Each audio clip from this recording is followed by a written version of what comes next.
নমস্কার বন্ধুরা, আপনাদের সকলকে স্বাগত জানাই আপনাদের নিজস্ব চ্যানেল রূপা মুখার্জিতে।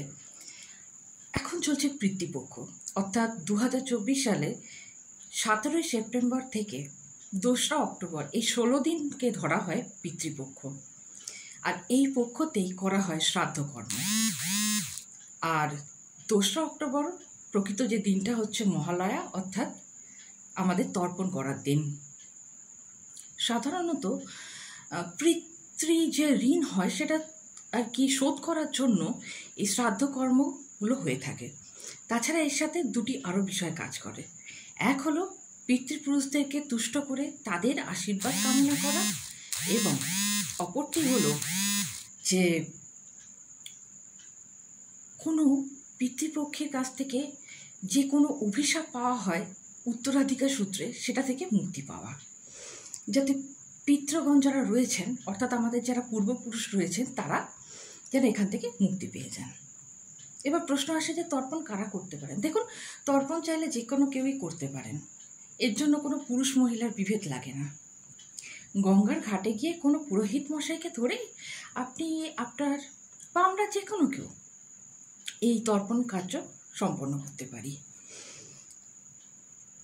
তবে হ্যাঁ, ব্রাহ্মণকে কিছু দক্ষিণা দেওয়াটা আমাদের কর্তব্যের মধ্যে পড়ে, কারণ সেই ব্রাহ্মণ হয়তো এরকমও হতে পারেন যে তিনি খুব অভাবের মধ্যে রয়েছেন, তার পরিবারের লোকেরা এই সামান্য কটা টাকা মুখ চেয়ে রয়েছে, এবং তারা তো আমাদেরই পূর্বপুরুষের আত্মার শান্তি কামনার জন্য আমাদের এই কার্যে সহায়তা করছেন।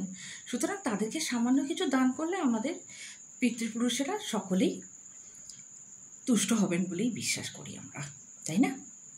এবার দেখুন, তর্পণ কাদের করা যেতে পারে।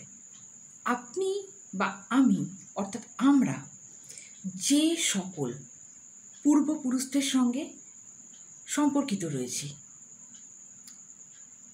হতে পারে এরকমও যে আমরা আমাদের যিনি গ্রেট গ্র্যান্ডফাদার, তার নাম জানি না, কিন্তু তার সম্পর্কে আমরা অলরেডি অবহিত রয়েছি, তাকেও উদ্দেশ্য করে তর্পণ করা যেতে পারে। কিন্তু সেক্ষেত্রে হতে হবে কি, অন্তত গোত্রটা জানা দরকার। তো এই ব্যাপারটা একটা ভ্যারি করে অবশ্যই। আর এক্ষেত্রে অবশ্যই মাতামহী, মাতামহ, পিতা, পিতামহী, পিতামহ, যে কোনো মহিলা আত্মীয় স্বজন, অর্থাৎ যে সকল পূর্বপুরুষদের সঙ্গে আমাদের একটি সম্পর্ক রয়েছে, আমরা যাদেরকে চিনি, জানি, নাম জানি, তাদের সকলের উদ্দেশ্যেই এই তর্পণ করা বাস্তবে সম্ভব। এবার দেখুন, তর্পণ করার পিছনে একটি যথেষ্টই কারণ আছে।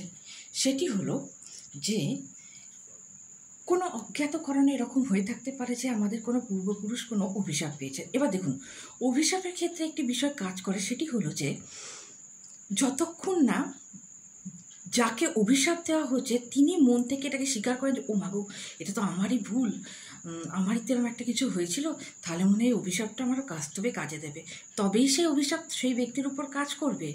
কিন্তু আপনি যদি অভিশাপ দেওয়ার মুহূর্তে নিজেকে বলেন না, আমি আমার জায়গায় ঠিক আছি, কারোর অভিশাপ আমার কোনো ক্ষতি করতে পারবে না, সেই হারে আপনার কোনো ক্ষতি হবে না। এটা টোটালি ডিপেন্ড করছে যাকে অভিশাপটা দেওয়া হয়েছে সে কিভাবে অভিশাপটি নিচ্ছেন। অনেক ক্ষেত্রে এরকম হয়ে থাকে যে কারোর হয়তো পূর্বপুরুষ ধরুন অত্যাচারী জমিদার ছিলেন, তিনি হয়তো দরিদ্র প্রজাদেরকে বিভিন্নভাবে শোষণ করতেন, মারধর করতেন। এরকম অনেক বাড়ি আছে যে বাড়িতে মহিলাদেরকে সম্মান জানানো হয় না। মহিলাদেরকে যথাযথ সম্মান করাটা একটা কিন্তু আমাদের কর্তব্যের মধ্যে পড়ে।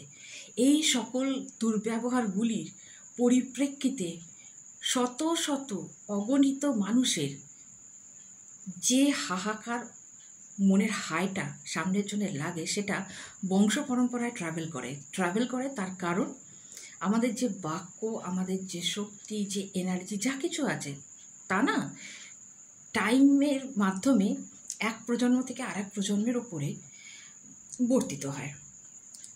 তো এই জিনিসটাকে কাটানোর জন্য শ্রাদ্ধের দরকার। তবে এরকম ব্যাপার নয় যে যিনি মারা গেছেন তার আদ্যশ্রাদ্ধ করতেই হবে। তাকে কিন্তু ফেরত যাওয়ার জন্য ঈশ্বরের থেকে আগত একটি রশ্মি, অর্থাৎ যে সাদা আলো আসে, সেই আলোটির প্রতীক্ষা করতে হয়।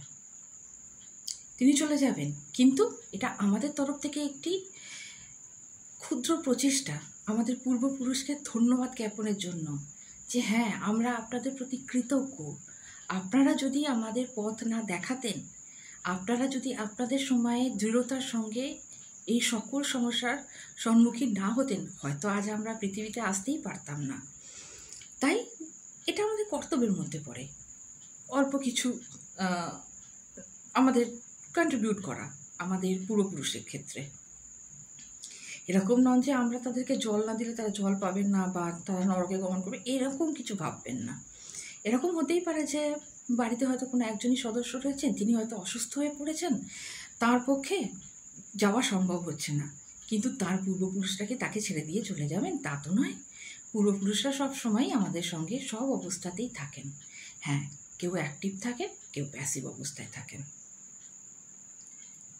এই পিতৃপক্ষের কালে আমার একটি ক্ষুদ্র নিবেদন আপনাদের উদ্দেশ্যে। কেমন লাগলো অবশ্যই জানাবেন, আর চ্যানেলটি সাবস্ক্রাইব করবেন, লাইক, শেয়ার, কমেন্টস করবেন। আপনাদের সাথে এই চ্যানেল গ্রো করতে পেরে সত্যিই আমার খুব ভালো লাগবে। ধন্যবাদ, নমস্কার।